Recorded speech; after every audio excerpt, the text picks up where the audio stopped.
Decades ago, Baba Wanga, a blind woman from Bulgaria, predicted destruction in America on September 11, 2001. It happened. She claimed that the 44th US President of America will be black. Barack Obama was the 44th President of the United States of America. But what will shock you more is that before her death, she also claimed that Putin will conquer the entire world, and also that it is impossible to stop him. By air, land and sea, Russia has launched a devastating attack on Ukraine, a European democracy of 44 million people, and its forces are on the outskirts of the capital, Kiev. Russian 150 million. For months, Russian President Vladimir Putin denied he would invade his neighbor, but then he tore up a peace deal, sending forces across borders in Ukraine's north, east, and south. As the number of dead climbs, he stands accused of shattering peace in Europe. What happens next could jeopardize the continent's entire security structure. Welcome to Dar al-Aman, and today we'll be talking about why Putin wants Ukraine. But first things first, if you haven't yet subscribed to our channel, please do it, and don't forget to click the bell icon. Russian troops are closing in on Ukraine's capital, days after Russia's leader ordered a full-scale invasion from the north, east, and south.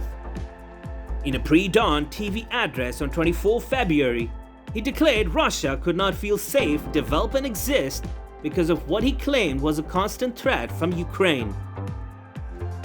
Airports and military headquarters were hit first, then tanks and troops rolled into Ukraine from Russia, Russian-annexed Crimea, and allied Belarus. Many of President Putin's arguments were false or irrational.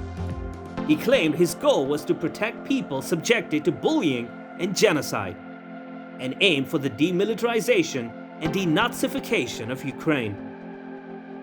There has been no genocide in Ukraine. It is a vibrant democracy led by a president who is Jewish.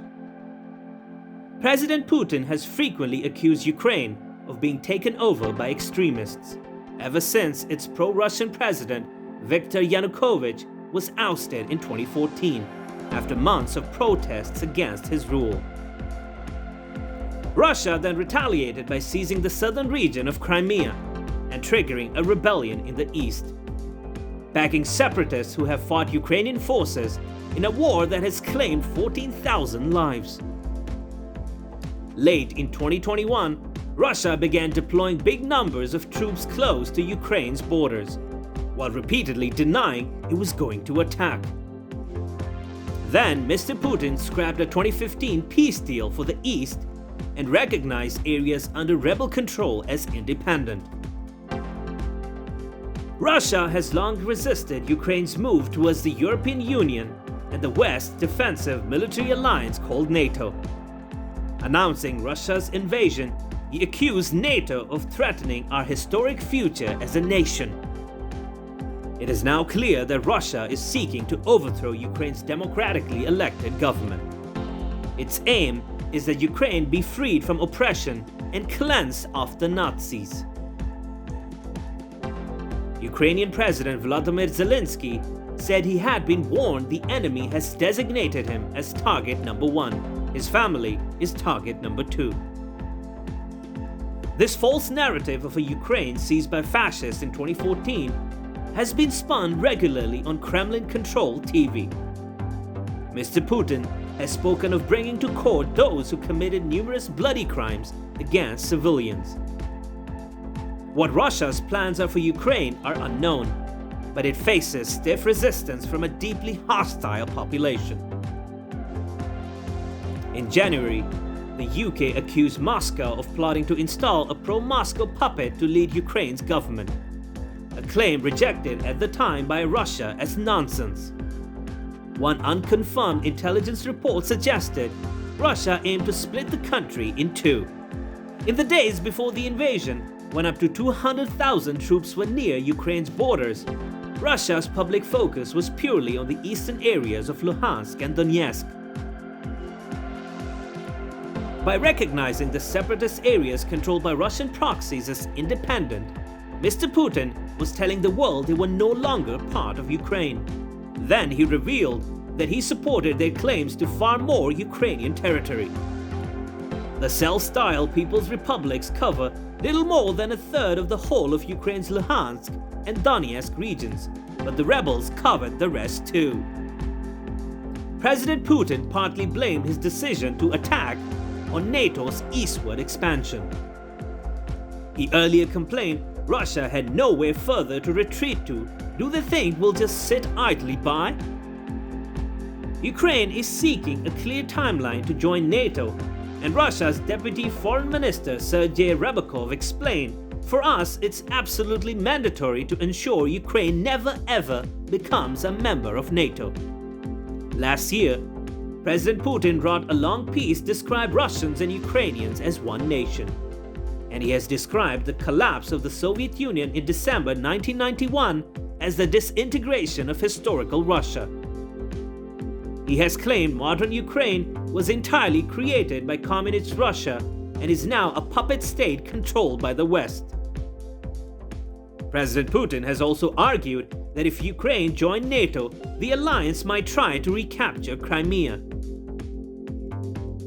But Russia is not just focused on Ukraine. It demands that NATO return to its pre-1997 borders. Mr. Putin wants NATO to remove its forces and military infrastructure from member states that joined the alliance from 1997 and not to deploy strike weapons near Russia's borders. That means Central Europe, Eastern Europe, and the Baltics. In President Putin's eyes, the West promised back in 1990 that NATO would expand not an inch to the east, but did so anyway. That was before the collapse of the Soviet Union, however, so the promise made to then Soviet President Mikhail Gorbachev only referred to East Germany in the context of a reunified Germany. Mr. Gorbachev said later the topic of NATO expansion was never discussed at the time.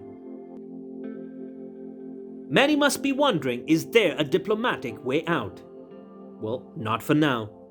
Ukraine has called for talks, but Russia says they can only be held on condition that Kiev agrees to surrender and demilitarize, and that will not happen.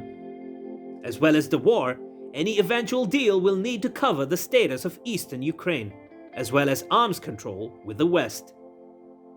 And yes, how can we forget about the blind lady who has shocked the world through her prophecies? In 2018, the Birmingham Mail reported that Baba Wanga had told writer Valentin Sidorov that Russia would become the lord of the world, whereas Europe would become a wasteland. Baba Wanga predicted major events such as the 9/11 terrorist attacks and the Brexit. 85% of her predictions have become true, including the rise of ISIS and Putin's rise to power. She said Europe won't exist in the current form by 2016. As predicted on June 23, 2016, Britain voted to leave the European Union. Unfortunately, the lady died in 1996, but she left predictions that run until 5079, the year she believed the world would end. And with that, it's time for us to call it a day. But we do hope that you liked the video and found it informative. And if you did, then don't forget to subscribe to the channel and click the bell icon. Your valuable suggestions are very important to us, so do post them in the comment section. And I'll see you in the next video.